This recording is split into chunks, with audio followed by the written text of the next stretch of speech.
مرحبا بكم في فيديو جديد. أتمنى أن تكونوا بصحة جيدة وكل عام وأنتم بألف خير. اليوم سنتحدث عن ريال بيتيس في دوري المؤتمر الأوروبي، الأداء، الأهداف والآمال. شهد ريال بيتيس نتائج متباينة في دوري المؤتمر الأوروبي هذا الموسم مع انتصارات مهمة وتحديات صعبة. في هذا الفيديو نستعرض أبرز محطات الفريق في دوري المجموعات، بما في ذلك اللحظات الحاسمة والانتصارات المثيرة، بالإضافة إلى آمال الفريق في التأهل إلى الجولات النهائية. اكتشفوا كيف يواصل لوس فيردي بلانكوس المنافسة الأوروبية وما الذي ينتظرهم في المستقبل. هل سيتمكن الفريق من التأهل إلى الجولات النهائية؟ كل شيء ممكن في عالم كرة القدم، خاصة أن الفريق يتوفر على لاعبين شباب ومتمرسين، وعلى رأسهم اللاعب المغربي الواعد عبد الصمد الزلزولي.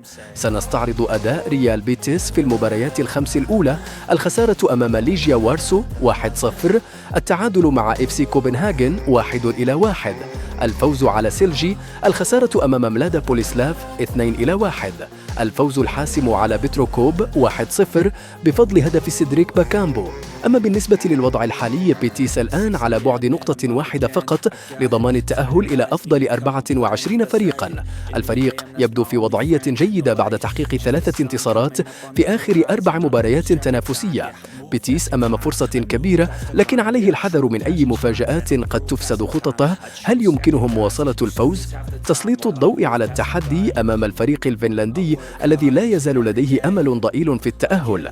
مسيرة بيتيس في دوري المؤتمر الأوروبي مليئة بالإثارة والتحديات.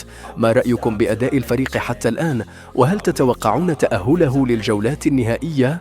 شاركونا آراءكم في التعليقات، ولا تنسوا الاشتراك في القناة ليصلكم كل جديد.